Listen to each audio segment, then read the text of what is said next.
What you want more than anything is you want to meet people with different experiences. And I've always sort of found you would see things that you would not automatically have come across.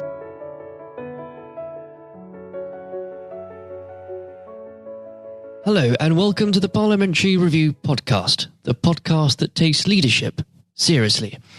I'm Jonathan White, and in each episode I'm joined by directors, CEOs, CFOs, government ministers, chairmen, presidents, maybe one day even the Prime Minister.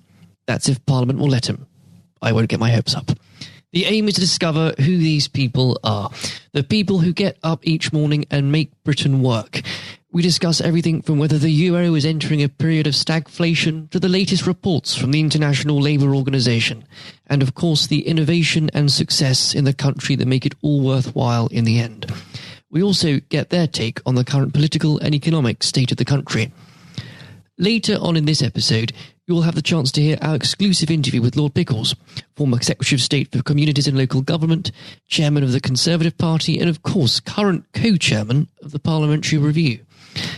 But for now, we're joined by Craig Webster, the owner and manager of Tiger Estates. Craig founded the firm in the depths of the financial crisis in 2008. In Blackpool, the firm has gone from strength to strength.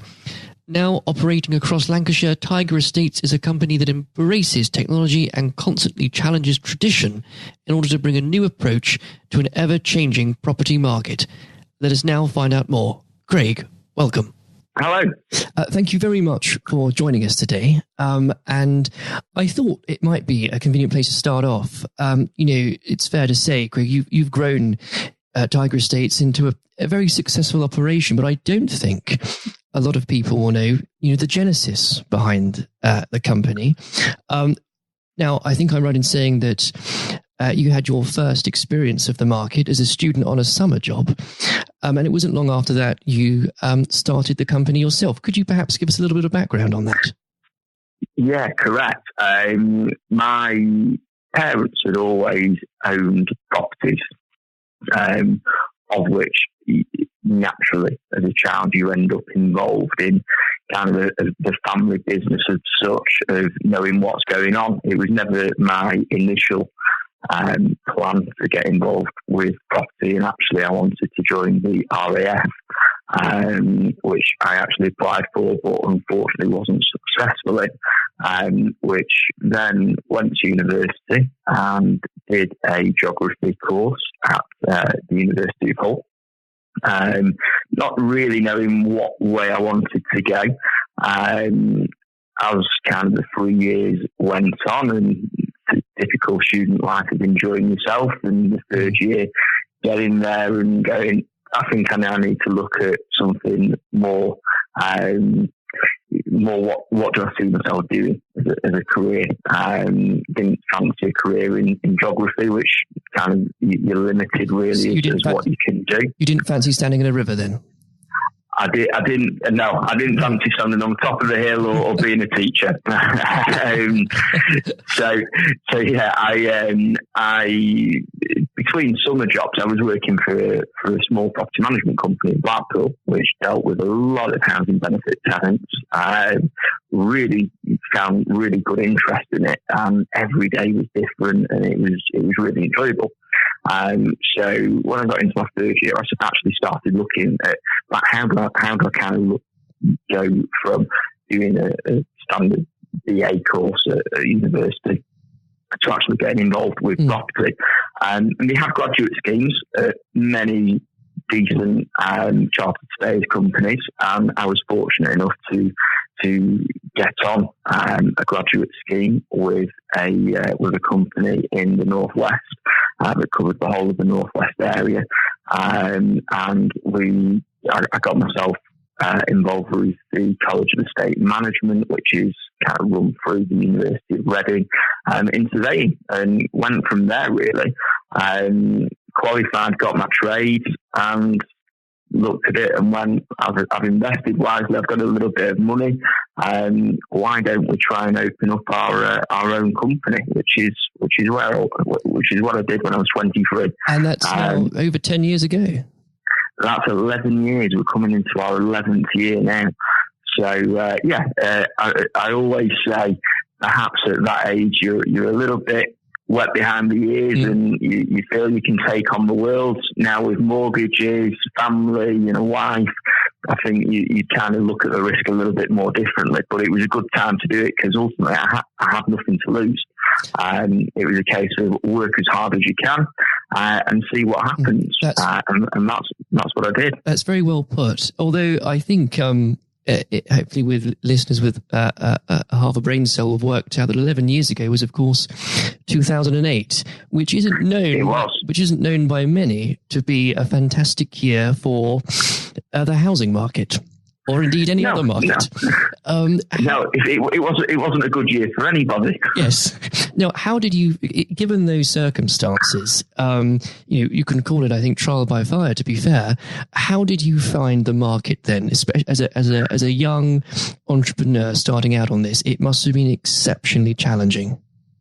Yeah, well, what's important to know is I did loads of market research into the property market. And at that time, the percentage of the private rental sector was actually still relatively low. I think it was under 10% or something like that in 2008. And I had actually cast my net far and wide in terms of market research and looked what other countries were doing. I looked at the German market, I looked at the French market. A lot of them were renting. And I've just seen that if there's a dip in the market, and actually when Tiger opened up, it was November 2008, so the crash had already happened. I remember seeing people queuing outside Northern Rock, Absolutely. Which everyone was familiar with, and we weren't interested in property sales at that time. We were fully interested in the property lettings and management side. And we looked at it, and I went, well, people need somewhere to live. I think the private rental sector will grow, which it has done. I actually expected the private rental sector to probably get about 30% of the market, which we're not a million miles away now from that kind of figure. Because of people struggling to get mortgages. I don't think anybody expected the pain that it did cause that crash. But ultimately, I've seen the market as this is the rental market is like a utility. People need somewhere to live. And there's always going to be a demand for a flat, for a house to rent. And I suppose it was an element of good fortune on the timing of it, really. Without a doubt. And I know the latest government stats certainly has it in the last 10 years. There's been an increase of almost, I think, 2 million private renters, which is extraordinary figures. And so you certainly got that one right, I think it's fair to say, Craig. And after that, obviously the company underwent terrific expansion. How did you find that process from, first of all, going from a startup to realizing not only were you onto something here, but you've worked out a system that works not just for yourselves, but for the people you're doing business for?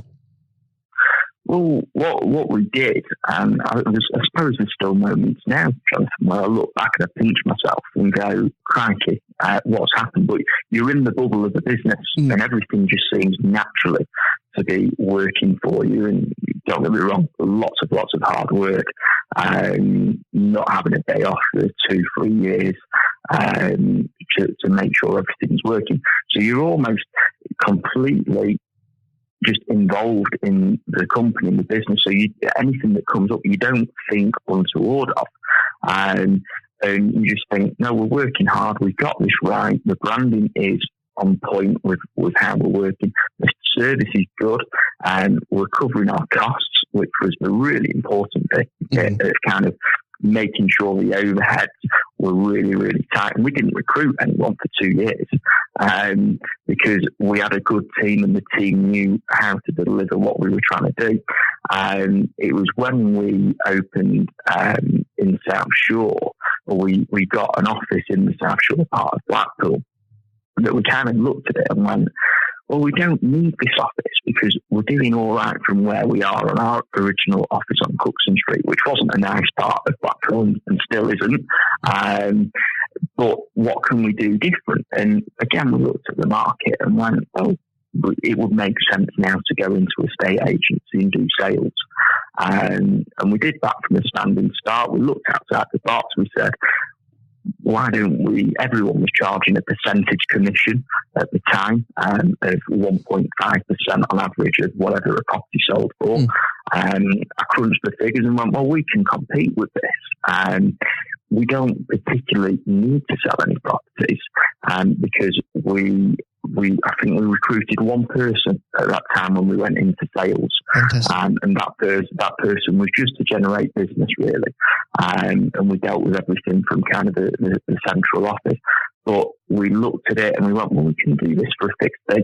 Let's do things differently. Let's do floor plans. Let's do virtual tours. Let's improve the marketing. I remember walking down the road where actually we opened our first sales office, and really, really scruffy.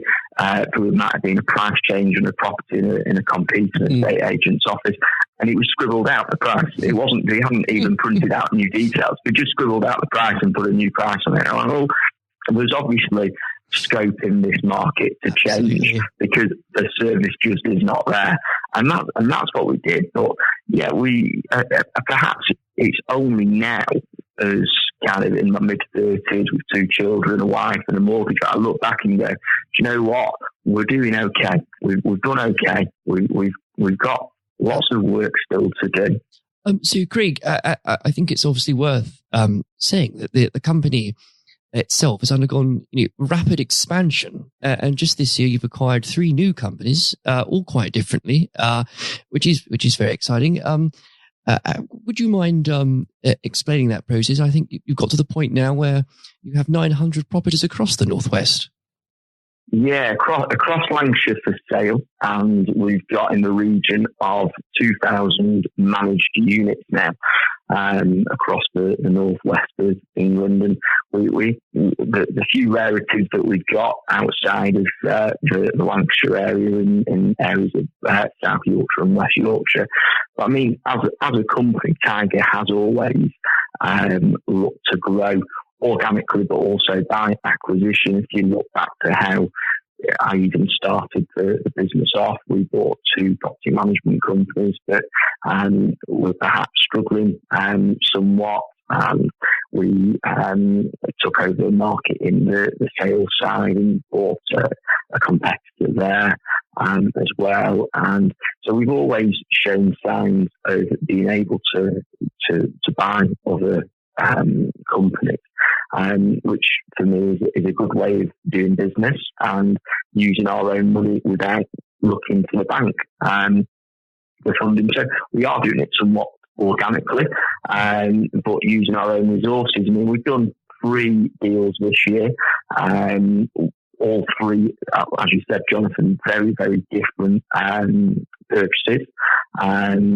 One was a retirement sale that was on the back of the Tenancy Act coming in and changes to legislation. The lady worked, a very nice lady, and ran the business tremendously well herself and one other person. She looked at the challenges ahead and went, it's not for me. So as a forward-thinking company, we got involved and made her an offer that she was happy with, and we took over that. I suppose that was probably our tester of the year, with the 2 bigger ones to come. The second one we did was a company called Oystons that were very reputable and had actually been around since the 1970s. So very well established. Very well established, yeah. Really, really kind of reputable company. One that when certainly I opened Tiger, we looked at and went, big company. To which, 10, 11 years later, we're in a position that we can acquire the company. Granted, there was outside pressures on that business in terms of the name of the company was linked to the owner of Blackpool Football Club, who had his own issues in the town, unfortunately. So the business was foundering, and it was a case of we had to move really, really quickly on that to make it happen. Fortunately, the business was split into two sections. One was the property management company and one was the estate agency. The property management company was quite close to going into liquidation, and we managed to keep that afloat and buy it before any pressures. But the estate agency unfortunately went into liquidation, and we then did a deal with the liquidator.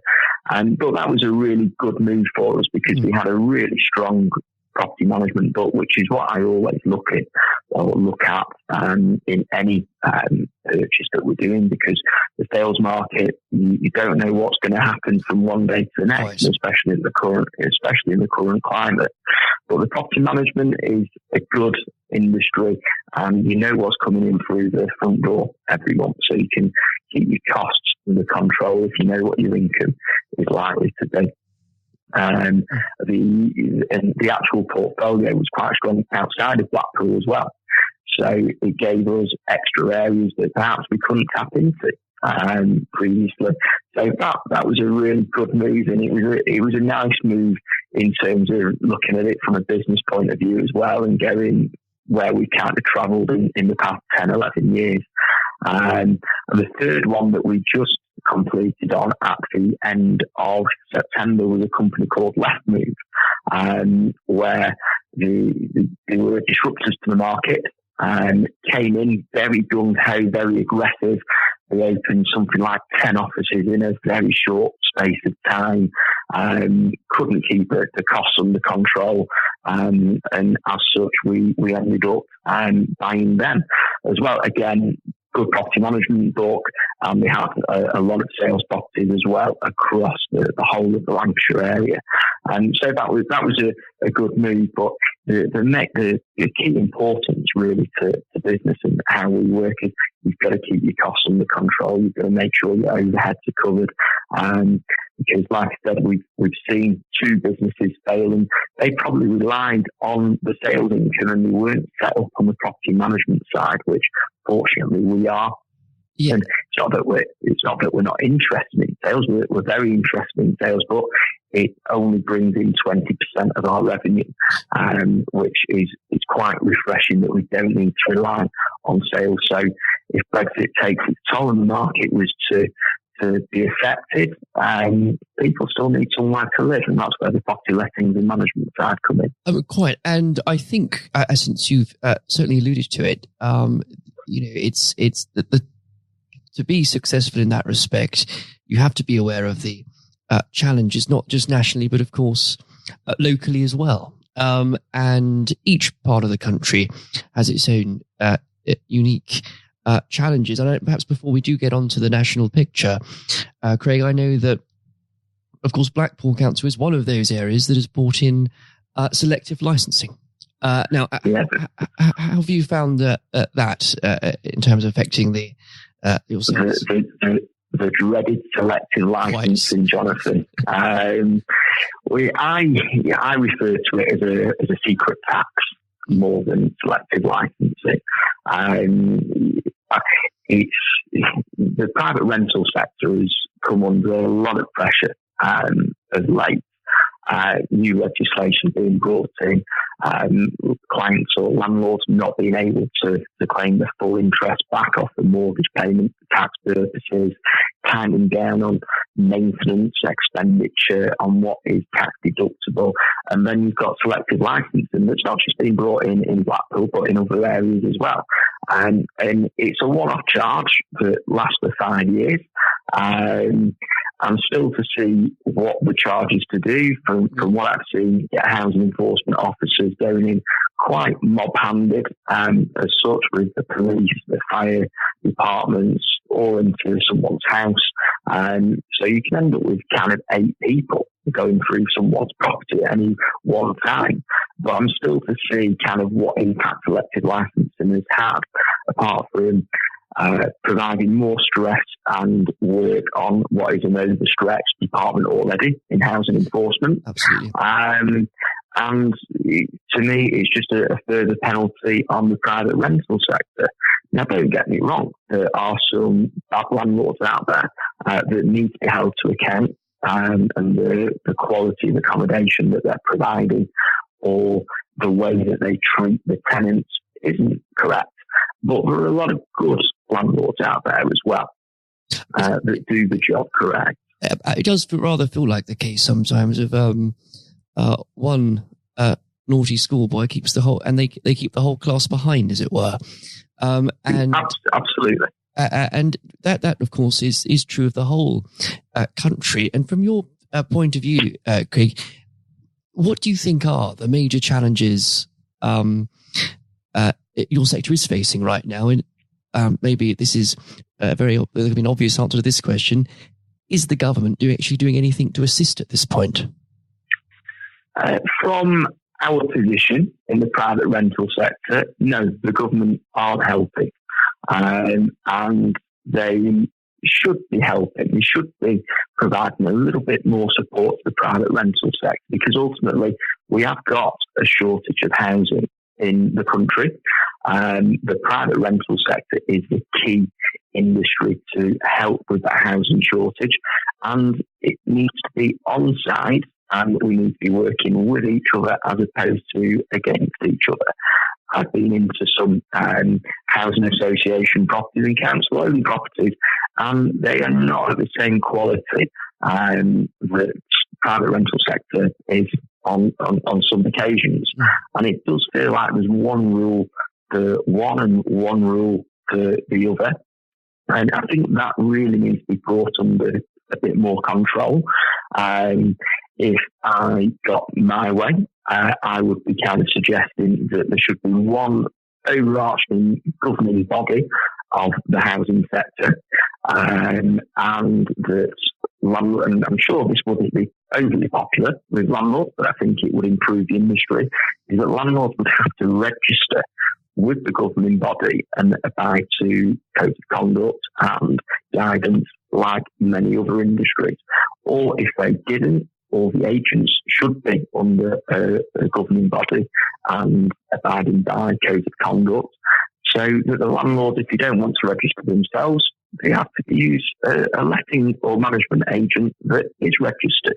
And I think that would improve the industry, and it would certainly help police the industry, improve standards for tenants and landlords. Absolutely. And I think that's the key point, isn't it? Because while you're probably right, initially it may not be the most popular idea among some, but in the long term, it will benefit the industry, and it would be tremendously popular, I think, amongst the better landlords and the tenants. It would be a win-win. I imagine, Craig, if you were, maybe this is a bit of an unfair question, but if you were Secretary of State for the day, maybe just one afternoon, you had a magic wand, I imagine that is something you'd be very keen to see pushed through.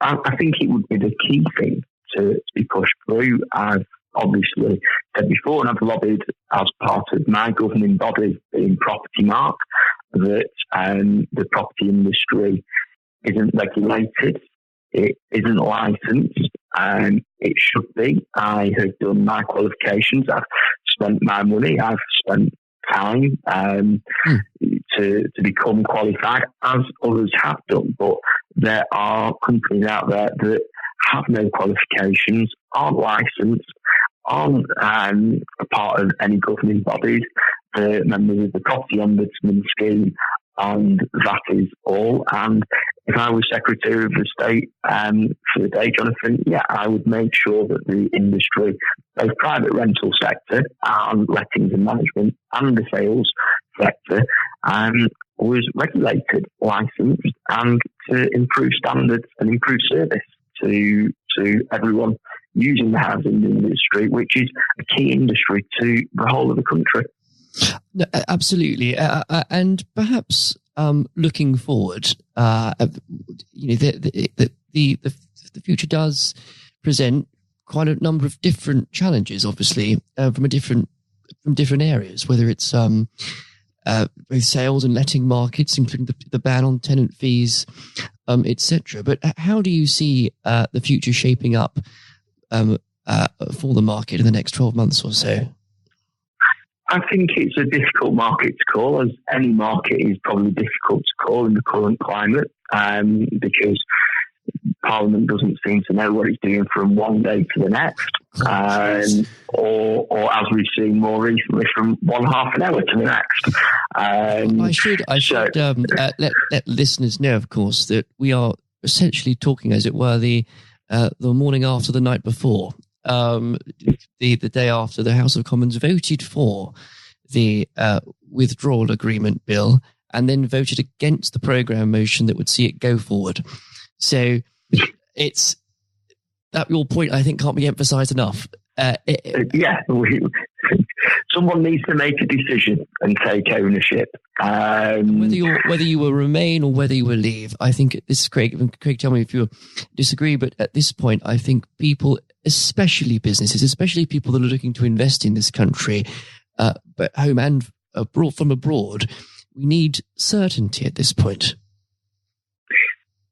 Absolutely need certainty. A decision has been made, and you've got to, as in politics, in business, in anything, if you make a decision, you've got to stand by your decision and you've got to go with it. And like it or don't like the referendum result, it's part and parcel, and we live in a democratic country, of which we're all very proud to live in a democracy that we do.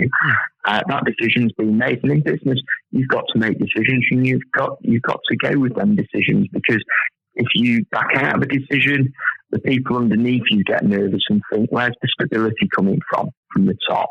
And in times in business, you have to make difficult decisions, whether that is laying staff off or cutting a supplier or looking at other things. But the difficult decisions have to be made, and you've got to stick by your decisions. And ultimately, a decision, in my opinion, has to be made from the top, which the Prime Minister has made a decision, but he now needs his peers to support him. Let's get on with it. That's because it helps business, because at the moment, business doesn't know which way it's turning. And I'm sure there's many other businesses that will struggle. What we have seen this year is a very topsy-turvy market for the sales market. And that is a case of people deciding whether they are at the right stage to sell their property or whether to hold on, because we don't know what's going to happen with the market because of the big Brexit cloud. Now, Blackpool is one of the unique places that voted overwhelmingly to leave the EU and voted for Brexit. But even the Blackpool market, it's still very, very stuttery this year. Now, we're very fortunate in terms of we've got the rental market, and the rental market for us is the rental side of the business is probably going to break records this year, and that's not even taking into account the acquisitions that we've done.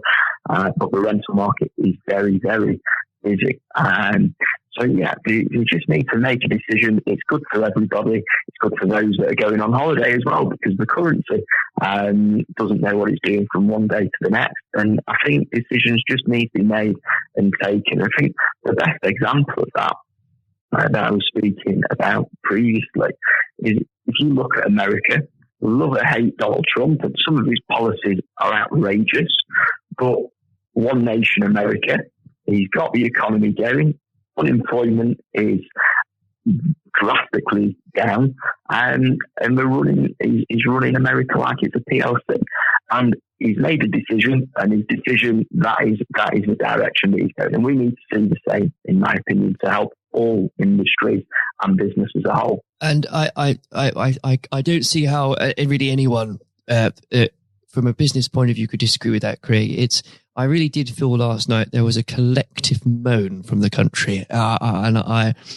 We talk about politics a lot on this podcast, but I think it's actually coming to the point now where even the most political of people are becoming quite frustrated about this. It's and to the detriment, of course, to policy decisions, to the detriment of talking about housing, to talking about what we need to do to liven up the market. And it's at this point, people, I think, are beginning to wonder how long it really can go on for. But I don't think perhaps we should be too pessimistic, of course.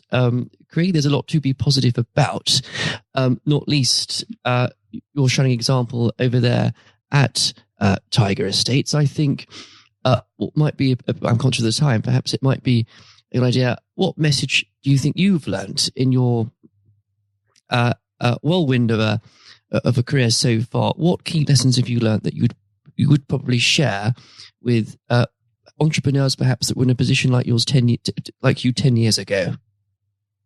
Yeah, I think I was 23 years old when I set Tiger up, and I had no kids, no wife, no mortgage, very little responsibility, and that obviously helps. But as a business, we're always taking new risk on, because that's part and parcel of the business. But it's make sure every risk is calculated. Make sure you can financially do something. Look to improve service, look to improve standards. I remember when I came into the market and we were opening up our first sales office in the South Shore part of Blackpool, walking down the high street, looking at competing agents, and they'd done a price change in the window. I always remember it. They'd scribbled out the price and wrote in pencil the new price. And that's where I knew I can improve this market. I can do better than this. And you know what? I've not seen any company in Blackpool do that in the last 7 years, which it shows that we've come into the market. We've obviously raised standards because we raised the bar that everyone had to get to. And I think that is key. But I think one of the things that would be vital to anything, and especially professional industry, in my opinion, like the property sector, I'm sure other people have their own opinions on the property sector, is it has to become a professional, regulated industry. And that is vital. I met with my local MP a couple of months ago, and I actually raised this point with him. And I asked him, if his boiler broke down at home, would he get a plumber around that was not gas safe registered? To which he said no. To which I then went on and went, well, would you go to a solicitor for legal advice that didn't have a legal qualification? To which he replied, no, Craig, I wouldn't. To which I pointed out to him, well, you do realise if you get an estate agent or a letting agent out, they might not be professionally qualified.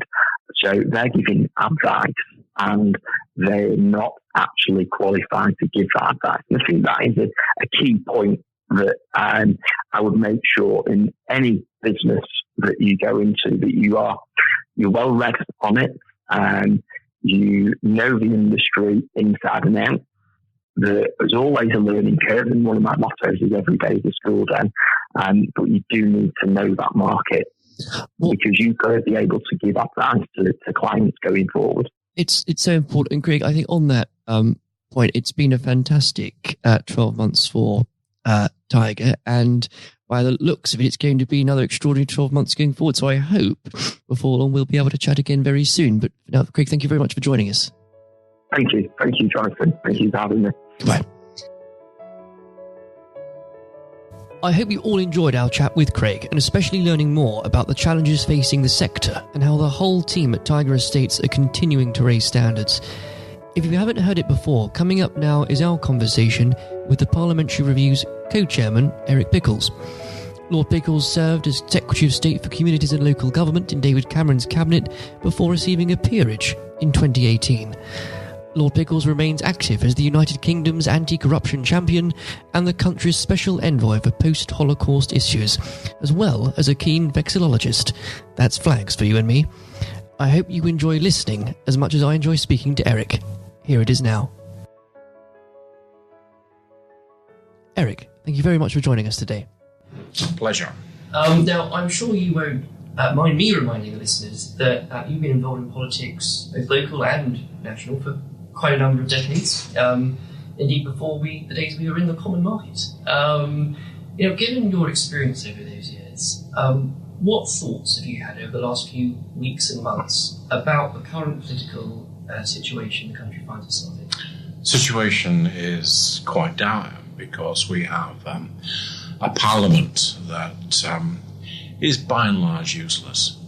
It's like a bored teenager on a long drive, and it knows what it doesn't want, and it's so bored with Brexit, but it can't agree.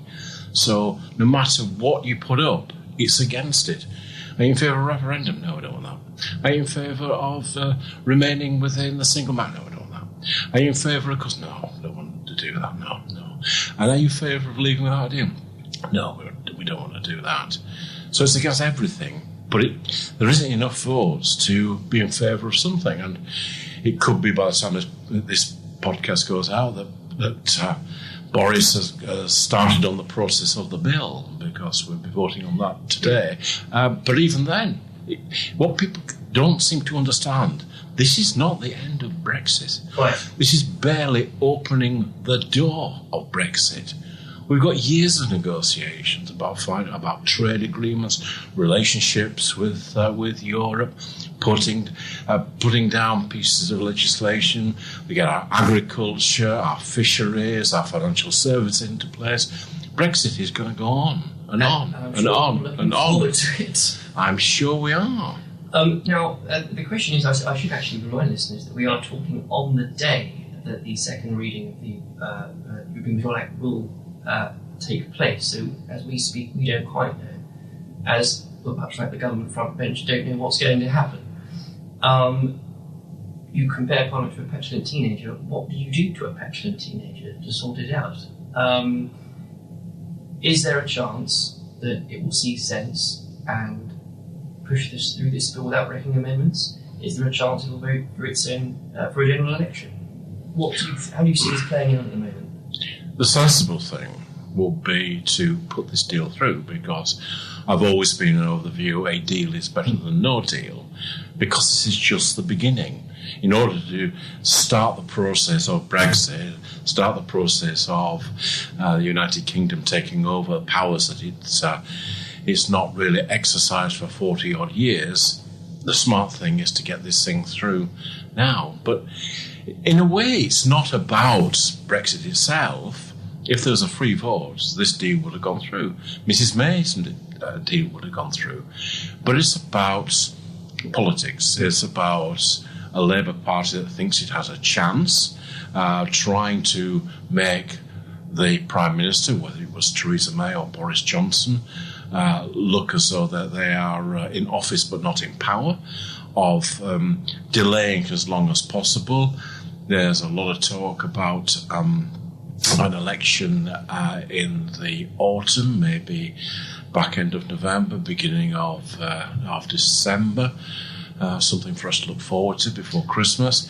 It's beginning to look less likely. It's beginning to look as though they might want to drag it into spring to get as far away as possible from the rather decisive moment that Boris came back with a deal.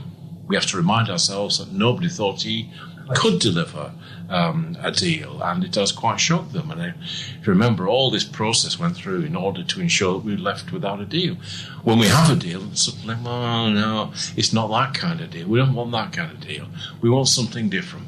I think the vast majority of people in this country, whether remain or leave, now would be very satisfied for this to come to a amiable conclusion. And as correctly just said, because when it does come to those in the opposition who claim to want this to work, and then to, introduce wrecking amendments, they introduce new objections to it, the general public are getting quite frustrated. But you've got to understand that quite a lot of people don't get beyond a small area within Westminster, sometimes cliche referred to as the Westminster bubble, and go back to their own patch. Now, by and large, everybody hates their MP, except when they're at home, doing the fairs, wandering around, helping people. So they, in a way, they're cosseted to that great, which I feel is coming as a tsunami of change. You were, of course, MP for Brentwood for 25 years. Absolutely. What would you? I mean, of course, you resident there as well, despite being a proud Yorkshireman, obviously representing a good Essex seat. What would you say to your constituents right now? You hang in there; it'll be all right. Well, it's different when you're a member of Parliament because, you've got to kind of toe the government line a little bit. So one thing I've found now is I've got my weekend back and I say what I want. And I think I always say to our constituents is that it is pretty hopeless down there. Excellent. Well, on that, I think, honest assessment, it's something I think the Parliamentary Review has always done quite well, talking frankly about problems, issues, and also not just good practice, but leadership. Well, I always used to read it when I was a member of Parliament, because what you want more than anything is you want to meet people with different experiences, and I've always sort of found it quite a kind of a chatty magazine, but also you would see things that you would not automatically have come across. I certainly have attended the receptions over the year, and it's amazing the things you kind of pick up. And I think it's important to stress it's not because politicians are uninterested, because honestly, as you'll know more than anyone, it's an issue of time. And to be able to have a channel and a platform where you can keep communication lines between businesses, schools and policymakers is so exceptionally important. I think so. And it's important that it's beholden to nobody. People,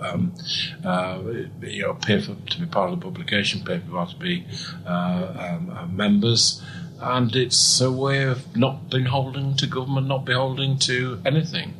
You're echoing the words, of course, your fellow Chairman Lord Blunkett has said. What some might not know is that you started your political journey perhaps even further left than David Blunkett. Absolutely, I was a communist. Now, what was it? At the age of 14, I was bought the Trotsky's History of the Russian Revolution, and I read it from cover to cover. I tried to read it a few years back, and I just couldn't follow anything. Oh, so I was going to say perhaps you might know the minds of the show front bench better than they do themselves. From my position when I first joined, I would regard them as recalcitrant running dogs of the capitalist system. Now, what was it that moved you from radical Marxists to running the only inner city council controlled by the Conservatives in the 80s? Well, I was very young, and I was fascinated by what was happening in what was then Czechoslovakia and Dubček, and the revolution that was taking place there inside communism, and the way in which he was repressed by Mr. Brezhnev, and the tanks and taking over. I was so angry. And I'm 16, remember. I'm really angry. I thought, what's the most outrageous thing I can do? I will join the Conservative Party as a protest. And I kind of sticked around, and my family thought it was the funniest thing that ever happened to us. I was Eric the Tory. And I think you announced this quite grandly as a grand protest. I did indeed, but I kept going down, and it was an exciting time. People were developing the ideas of what the Conservative Party should be. Selsdon man, even Heath looked radical. We had different ideas, and it eventually clicked. And at some point, I became a Conservative, and that was 51 years ago. I think I'm definitely 100% a Tory now. Through and through. Although I do know the story. Most people might guess that a dialogue Conservative like yourself would have perhaps a portrait of Mr. Thatcher or Mr. Churchill in their office. But who is it that you have? I'd Che Guevara. Which I always had him over my left shoulder for visitors, and they always used to you see their eyes going up and thinking, who, I can't possibly be it. Someone asked me if it was Desi Arnaz. I thought it was married to Lucille Ball. But no, the reason I did that was to remind me and to remind my officials that without constant vigilance, the cigar-chomping commies would take over. I'm sure David Blunkett was in the room to reply then, actually. But in that long journey, you eventually ended up, of course, in 2010, doing something most Conservatives would never thought they would have to do, been in a coalition government with, of all people, the Liberal Democrats. That's right. Now, for something I think perhaps today more than ever, people and our politics seems to be almost wholly determined on how we voted in a referendum 3 years ago. Yeah, I mean, the most normal thing would happen after something like that would be the country would come together, and if anything, we're more divided. I mean, I thought working in the coalition, I'm proud to have been part of that coalition. I'm proud to have worked alongside the Liberal Democrats, who I think realised that, like all minority partners in a coalition, they would suffer at the polls. Do you think we've lost the ability recently as a people to work with those that we might disagree with on issues more than we used to? I'm not sure that's right. I mean, you can see various members of the Conservative Party working closely with Liberal Democrats and Labour to defeat their own government, but it's not a thing I think I would want to encourage. Quite. And I should remind listeners, we are recording this in Victoria, just over the road at Cardinal Place, a fantastic new development site which wouldn't have been there without some of your legislation. What was the proudest? I personally approved it. Absolutely. What was the proudest moment, do you think, in serving Secretary for 5 years?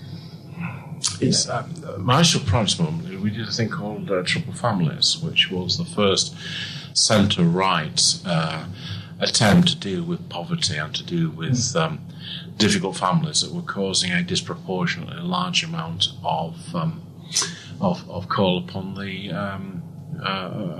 the state.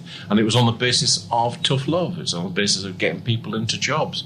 It was about dealing with the kind of the family as a whole, not just one or two individuals that were having a problem. And I'm pleased that it's continued. And since, I should very much stress that since, of course, you're stepped down being an MP, you do have your weekends back, but that's not to say you haven't remained very active and very busy. Of course, continuing as the government's anti-corruption champion, shone the harsh light of day over malpractice in the local government. Indeed, the Queen's speech we've just had includes some of your recommendations from 2016. I think a couple of things on that. First of all, are you surprised, I may imagine you may not be, at some of the backlash towards, in this country, introducing voter ID for voting? It is absurd, and it's particularly absurd coming from the Labour Party, because it was largely Labour's vulnerability that got my interest in trying to do something about it. And it's a bit like saying, you're requiring people to show some ID, that this is suppressing voting. It's a bit like saying the post office is suppressing parcels because they demand to see some ID. I think they've got a bee into their bonnet that this is something like that goes in the state to repress it. It's not. It's about giving confidence to the system. Now, the Electoral Commission and foreign observers have warned us for such a long time that our electoral system is vulnerable. And it's to misquote John Major, we are really sort of old males cycling to evensong and Warband. Yeah, I mean, it's such a basic thing. It's an important thing. And it was kind of interesting in some of the trials. They did a focus group with a bunch of young Asian girls. And they said they thought the process of a photo ID would actually give them a greater confidence in the fairness of the system. I make all kinds of recommendations to stop postal vote harvesting, to stop various fraud taking place, to stop intimidation at counts, to stop intimidation outside polling stations. And I think you referenced it earlier, the Westminster bubble. A lot of the places where this occurs and the places where this does go on are places where perhaps many people in the press don't usually go to. No, they don't. We saw a YouGov poll that said the overwhelming majority, well in the 60%, thought this idea was sensible.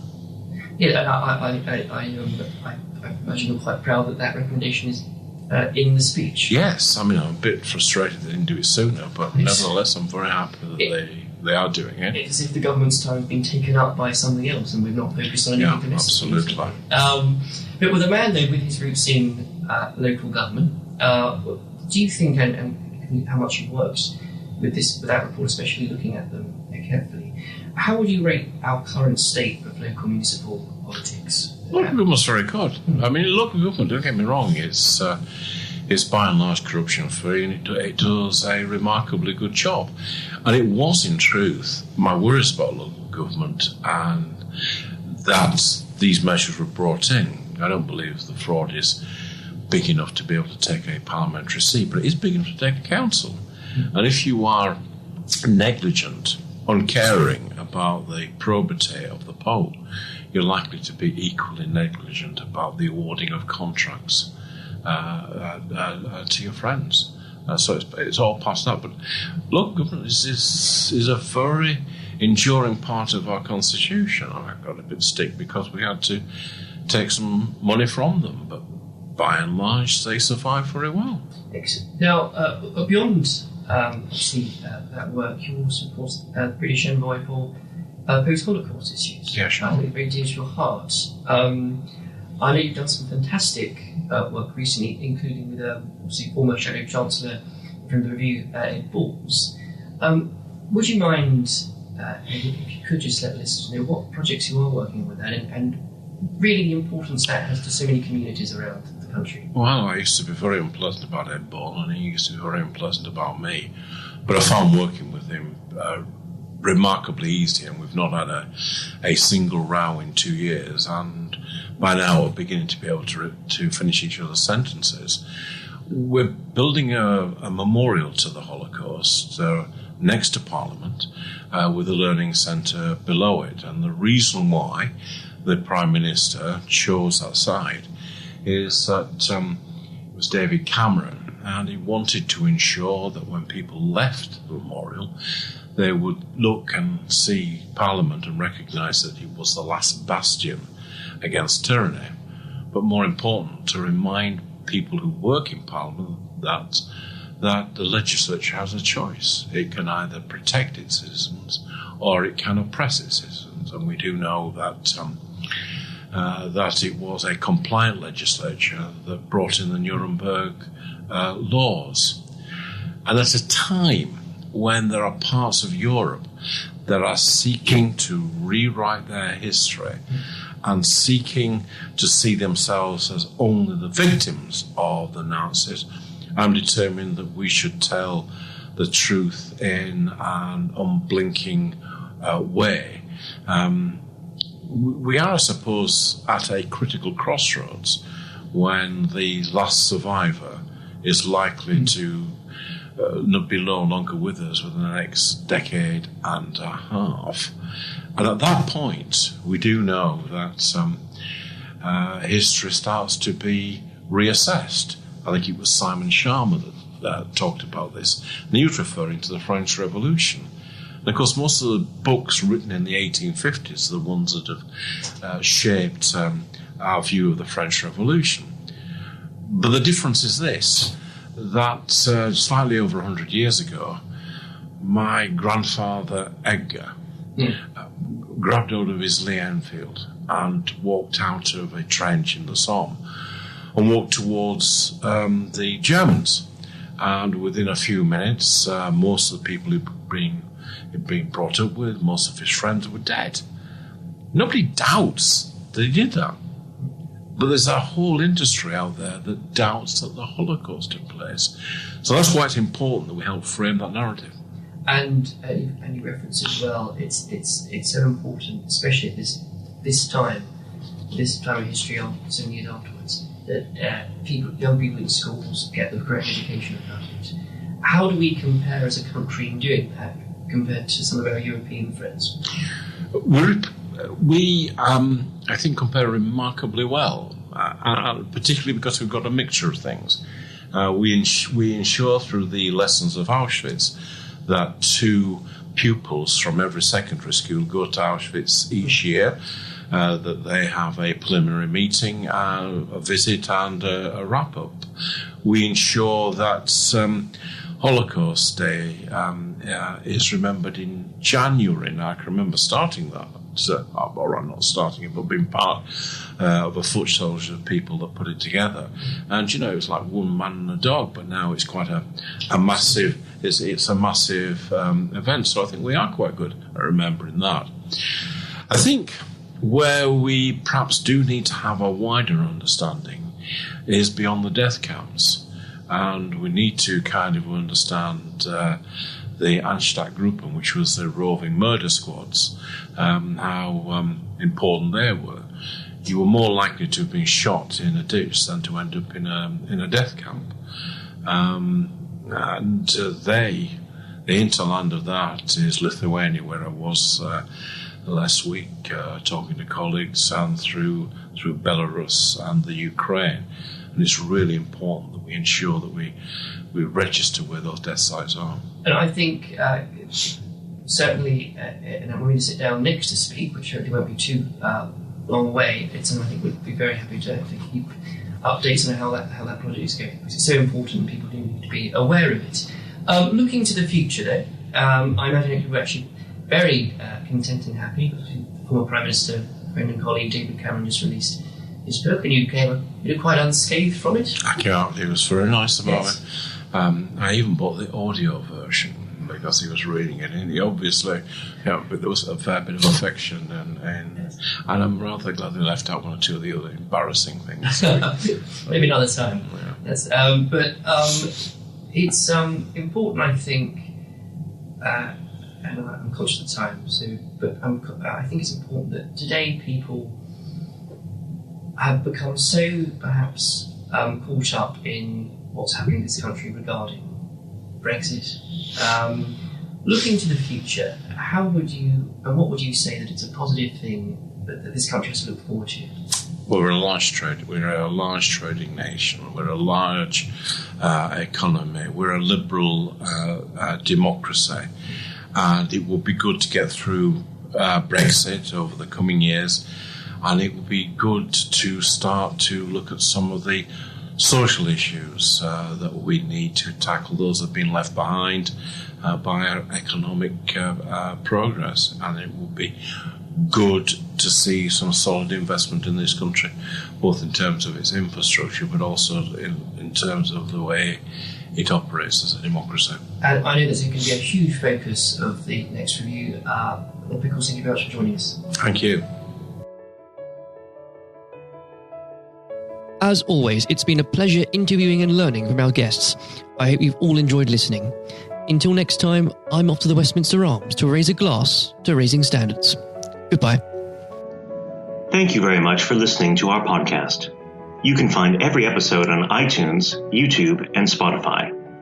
The views expressed by guests in each podcast are their own. They do not represent the opinions of the Parliamentary Review, Westminster Publications, Lord Pickles, Lord Blunkett, David Curry, or any other guests on the podcast. If you'd like to know more about the Parliamentary Review, please visit our website at www.theparliamentaryreview.co.uk.